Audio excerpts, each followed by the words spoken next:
Hey guys, I got a name, and that name is Brian Mitchell. Mine is Cassie King, and welcome back to the Skybound Insider. Folks, we're throwing another award nominee at your corneas, and that #1 man is none other than Justin Jordan. That's right, Justin Jordan. So sweet I had to say it twice. Didn't rhyme.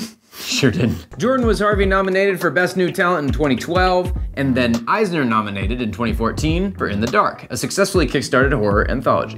Justin has written many titles such as the Luther Strode Trilogy, that's 3 of them, Green Lantern New Guardians, Superboy, Deathstroke, Our Very Own Dead Body Road, and his latest work, Death of Love for Image Comics. With such an eclectic resume, we sent Ian to do what he does best, sit down. Sitting, yeah. Sitting down with Justin. Take a look. I'm really good at sitting.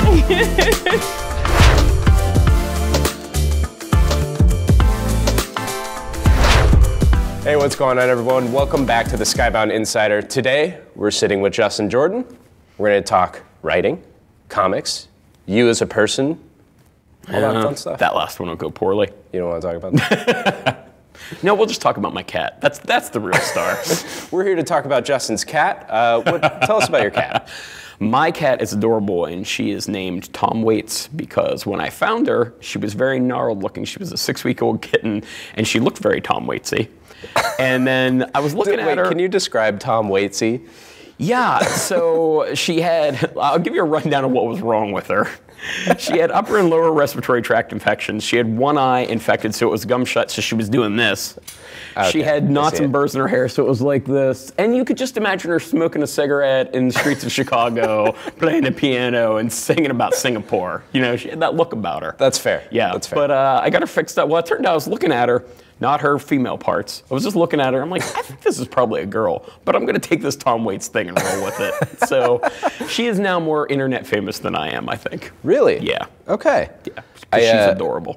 Well, thanks for telling me about your cat. Absolutely. We're going to talk about you now. How did you get your start in comics? So I had always liked to write, and I've literally read comics very nearly all my life. One of my very earliest memories is when I was maybe 2 or 3 years old. I couldn't yet read, but I remember a Popeye comic. It had the Sea Witch or the Sea Hag and the Goons and that kind of stuff. And that is like maybe my second or third memory that I can remember. And I never got away from comics. I went from that to like reading the Spider-Man strip that was in like the Electric Company magazine and stuff back in the day.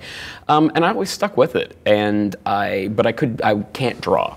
I've always liked to write, and I wanted to do other stuff. And by the time I got to be in college, it was when the internet was really becoming a thing. I am from extremely rural Pennsylvania, so we did not get the internet till after that. But I got to college and got it. And eventually, right at the end of college, post-college, I made my way to the Warren Ellis Forum, and there were people doing comics. And I realized, oh, I can't draw, but I can write, and I could contact artists and maybe do that. And so after that, I spent like 10, 12 years doing self-published like mini comics, indie stuff, anthologies, and that kind of work, and pitching. I'd done a bunch of pitches. And finally, in around 2010, I pitched Image Central, The Strange Talent of Luther Strode, which I did to Tradmore and Felipe Sobrero.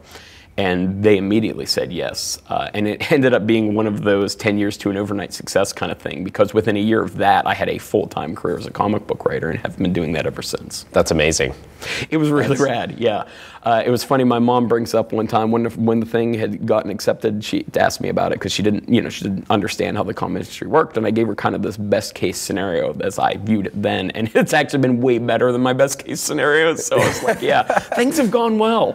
Yeah. Well, that's awesome. I'm just curious, where did your inspiration for Luther Strode come? One of the inspirations for Luther Strode that's probably kind of less obvious is I had looked at Batman, and I was interested in Batman and seeing him from the point of view of the criminals, right? Because if you are a criminal in Gotham, Batman is this almost supernatural, or maybe literally in your mind, supernatural force, which is explicitly the point. Cowards are a criminally superstitious, cowardly lot, right? Yeah. Like, that's the kind of thing. And you see that in Nolan's Batman Begins, where you're seeing it from the point of view of the criminal, and you barely see Batman, just people going away and being attacked. And so from that point of view, Batman is a horror character. And that kind of led me to looking at some superheroes are similar to slashers. Like if you are looking at the Punisher decides you've done something bad, he's going to kill you. You can't stop him. No matter what you do, he keeps coming. That's also Jason Voorhees. Yeah. You know what I mean? That's very, and I wanted to make that explicit, and so I had that kind of notion. And the other one is I'm old enough to remember when the actual Charles Atlas ads were in comic books. And the Charles Atlas ads were actually fairly reasonable. But if you look at old comic books and old magazines, there was stuff with basically promising to give you superhuman powers. Like, do our exo program, you'll live for 150 years and you'll be able to bed 1,000 women. Like, it was that kind of thing. And I was like, well, what if it was real? What if that was true? And that's the genesis of Luther Strode. Luther Strode is a nerdy kid who sees one of these in the back of a magazine, sends away for it on a whim, gets it, does it, and he develops superhuman powers. And he turns into a superhero, or he thinks he is. And what he's turning into is something very much more like a horror movie slasher. Yeah. And so I wanted to make that explicit. You had brought up the violence part of it. And the other thing we kind of wanted to comment on, and I'm going to go full into like writery, pretentious mode about this, is, and it relates to Batman, we are so used to a certain level of violence in comic books that is not reflective of reality. Like, Batman goes out, he fights a criminal, he knocks a dude out, he delivers him to Jim Gordon, and it's all fine. No, you knock a person out in real life, they've got a good chance of dying, and they need to go to the hospital. But we don't look at comic book violence that way, right? And so Luther Strode was supposed to be a kind of a commentary on the violence, and to make that work, we had to make it hyper-violent. Yeah. We had to go to such a ridiculous level that it made it that way. And it was kind of cool. Like, there was stuff that I was really pleased worked. Like, if you read Luther Strode, there's this initial thing where he slaughters a bunch of guys. It's a flash forward. And when you first kind of read it, and this has been the reader reaction, and it was our intent, so I'm glad it worked, is you look at it, you're like, oh, that's cool, because Trad's art's awesome, and it's kind of this kick-ass sort of thing. When you actually get to see the scene in context, you are seeing it from the point of view of a side character, and it's absolutely horrific, and people are like, oh no, this is awful. Yeah. And that was actually kind of like, it's like a meta version of what we were trying to do with the book, is realize how god-awful the violence is, and we had to make it super heightened to make that work. Yeah, I think it's also, I mean, more specifically, kind of what a superhuman would do to a regular human's body. Oh, yes. I felt like your book did a really good job of accentuating that. That actually has an image connection, because I remember when I read Supreme by Rob Liefeld many years ago.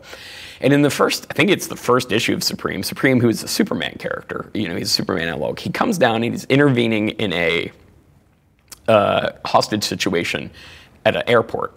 And he goes up to the kidnappers and he just goes, whoosh, and like their heads just explode. And I was like, oh yeah, that's right. That's what would happen. Yeah. There's a famous essay, I think, by Larry Niven called Man of Steel, Woman of Kleenex that goes entirely into that. And you can guess from the title what that kind of gets around. So yeah, that interests me, and I wanted to put that in Strode as well. And of course, Strode's kind of a superhero love letter in general. I mean, it's also very much, what would Peter Parker be if he had never had Uncle Ben? You know what I mean? It's that kind of story. So there's that Spider-Man influence, and I don't know how obvious that is, because it is a hyper gory, you know, horror kind of comic, kind of. So, and I really like, especially in Legend, where you kind of lean a little more into the horror, even with the Jack the Ripper character. Yeah, it's really awesome. That there's the fight scene in the mall. Oh yes, that I love that. The Where's Waldo of horror. Yeah. And incidentally, Waldo is in that spread. Is he really? Yeah, if you look, there's Waldo in that 2-page thing. Yeah, that is one of those things that is hilariously easy to write, and then Trad and Felipe have to execute it. Because basically the description for that was like, Jack slaughters a mall, double-page spread. That's the entire part of the script. 15 seconds of writing for me, like several days of work for them, because Trad needs to put in everything. Yeah. It's the same way when we got the Legacy. Like, I had Samson fighting, he's killing 1,000 Philistines with the jawbone of an ass. There are probably 1,000 dudes in that spread drawn. Like, I have never had the willpower to count them, much less the willpower that Trad had to draw them. Yeah. But like, dude. Justin Jordan, Justin Jordan, Justin Jordan. If you're unfamiliar with Mr. Jordan's work, then you have a bevy of genres to choose from. He's tackled a lot of different types of stories while keeping that Justin stamp of quality intact. Here's the Justin Jordan stamp of of quality right here on screen so you can see what it looks like exactly. Like and subscribe to the channel, go follow us, and be our friend on Facebook, and keep tuning in for new episodes of the Skybound Insider. Let us know in the comments if there's anyone you'd like us to talk to next. Is it Sheryl Crow? Maybe. Is it Carrot Top? Possibly. Gallagher, anyone? Sure. See you next week.